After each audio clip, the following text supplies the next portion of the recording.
All right, we got a good one this week, Sunday Night Football. Yeah, the Steelers, the Buffalo Bills. Awesome matchup, major implications in the AFC. And Bills are hot right now.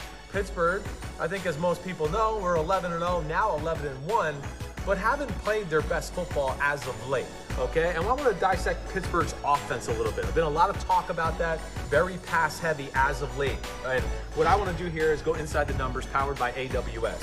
Ben Roethlisberger has averaged the quickest time to throw since 2011. And this is 2.18 seconds per drop back pass. Okay, man, that's getting the ball out of your hands quick. That's not really letting anything develop down the field. That tells you Pittsburgh's running a lot of short passing plays.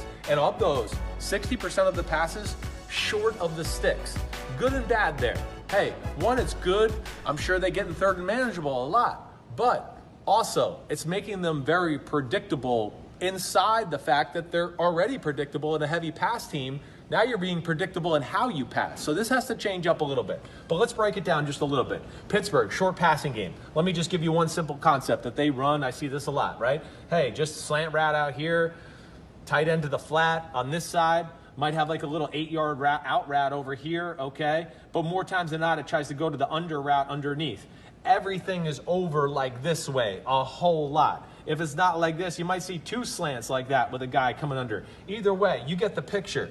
You know, the ball is going 5 to 6 yards or shorter, and a lot of the times over the middle, a great amount in this Pittsburgh offense. And I don't know if it's sustainable to go to a Super Bowl like they want to, if that's possible. A lot of reasons. One, to run these short routes all the time, you could take the Washington football team approach. They played a lot of coverage, basic coverages, Tampa 2, regular 2, quarters coverage, things you learn the first 2 weeks in training camp. But because there's not a lot going on within the offense and moving parts, they just went, hey, we're going to keep everything in front of us. We're going to play sound. And as soon as they catch the ball, we're going to attack the ball carrier and attack Ben's eyes and make tackles and make them have to throw the ball and get hit as they throw it. And that's why we've seen some drop passes from the Pittsburgh Steelers a lot lately too. Hey, think, if you're always running across the middle, close to linebackers and safeties, you'd flinch and look up to see what's around you too, which is going to lead to drop passes. But the other thing that this does, within them making them predictable, I mean, it makes life very hard on Big Ben and the offense in general too, because you could start to do things like this as a defense, and I'm going to just give a little example here where, you know, again, you're playing Pittsburgh, you're expecting short passes. So you might show, hey, yeah, we're playing 2 deep safeties, right? But all of a sudden it gets close to like the snap, and all right, he's blue 85 and the safeties are here. Okay, and now you're not sure what they're doing, and now we got LBs down here, right? And they're going to blitz and do something like that. But because they know and they're aware of the short passing game, you know, you can show a blitz look like that and feel pretty comfortable because you feel like they're not going to throw the ball down the field.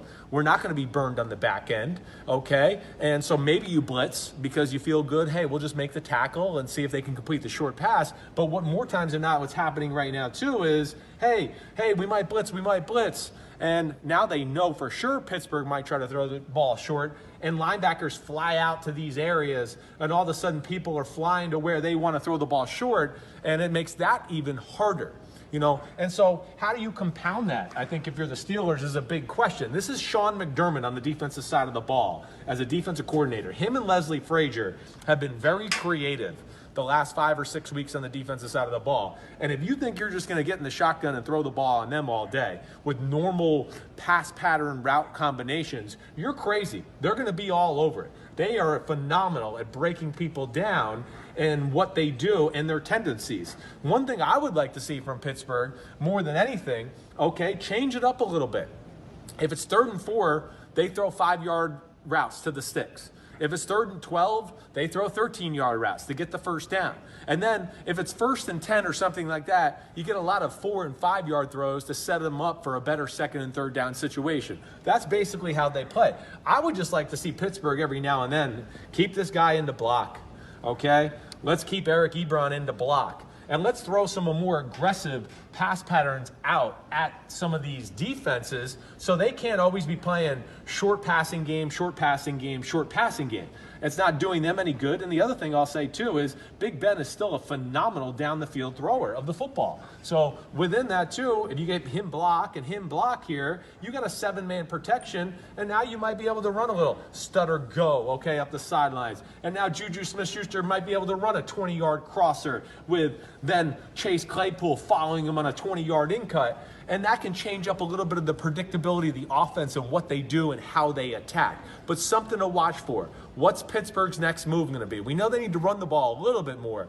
But one thing I do know is they can't continue to just throw the ball 5 and 6 yards at a time and think you're going to win the Super Bowl that way. They got to give the defenses more to think about, especially this group. McDermott, as smart as he is, he's going to have a lot of different looks and be all over some of their bread and butter stuff that Big Ben and that offense like to go to.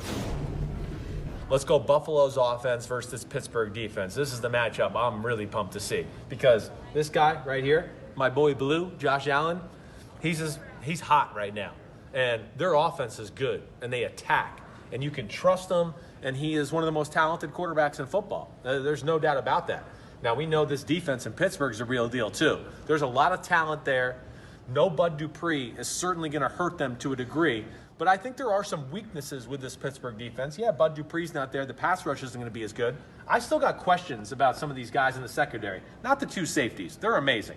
But the cover corners and their ability to lock people up man-to-man and play that way, yeah, I do have concerns with them. I don't know if it's, anything more than just a little above average in that department right there. And the one thing with the Pittsburgh Steelers is they'll let you throw the ball outside the numbers a little bit. And that's where I want to go inside the numbers, powered by AWS. Last week, Josh Allen throwing outside the numbers. 15 of 18, 224 yards, 2 touchdowns. With his big right arm and the offensive coordinator they have, if they're looking at a defense and going, wait, the defense is good, but they're giving us the 15-yard out route, they'll just go, oh, our guy's better than your guy. We'll throw 15-yard out routes all day long. We'll just take it. Fine, no problem. Our guy can throw 15-yard out routes in his sleep. No problem. And Stephon Diggs can get open like that all day long.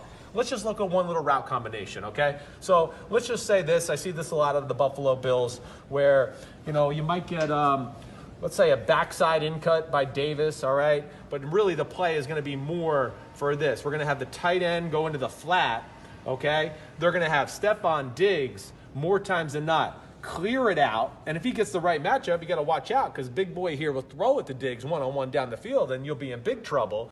But the main purpose of this play a lot of the times is to then Cole Beasley in the slot will kind of work an inside release, and about 15 yards, he's going to come out, and they hit this a lot for 15, 20-yard completions. And Allen is amazing at throwing it. But now let's get back to the Pittsburgh defense. Pittsburgh defense, they love to rush 5. We know about their pass rush.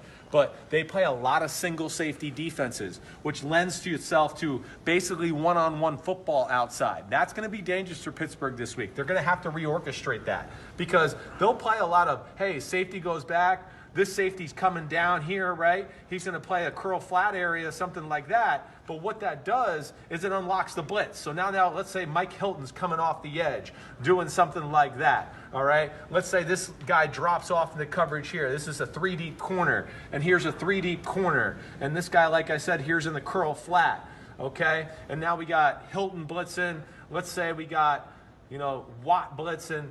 There's Tuitt coming that way, Hayward coming that way, and let's even throw one more linebacker in here in the blitz to get a 5-man rush, all right? So within that, okay, and we got this safety down here in the curl flat area, there's pockets to be had here all over the field, but the pockets I look at more than anything are these areas right here where I go, man, with this quarterback, this offensive coordinator, Brian Daboll, and these receivers, they got no problem throwing the ball outside the numbers and taking that if that's what you're going to give them. And they will stripe it all day long, and they'll ruin your defense.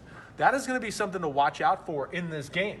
I mean, they will. They'll just play Diggs on Joe Hayden and go, hey, here, run a 15-yard out route, come out. We don't think Joe Hayden can cover you, and we think Josh Allen will throw some missile on the sideline, and first down Buffalo. But I think that's going to be a very interesting part of the matchup, because it might force Pittsburgh to play more 2 safety looks to where they have to protect these corners, which then is going to open up the middle of the field as well. And there's going to be that constant chess match all game long. Pittsburgh's defense likes to pressure, likes to blitz, likes to play zone blitzes with one safety in the field. When there's only one safety in the field, that means these corners don't have help. And that's where Josh Allen and this Buffalo offense can take advantage and are very good at it.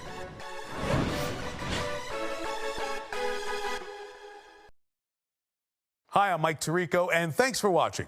Make sure to hit subscribe for the latest news and highlights from NBC Sports.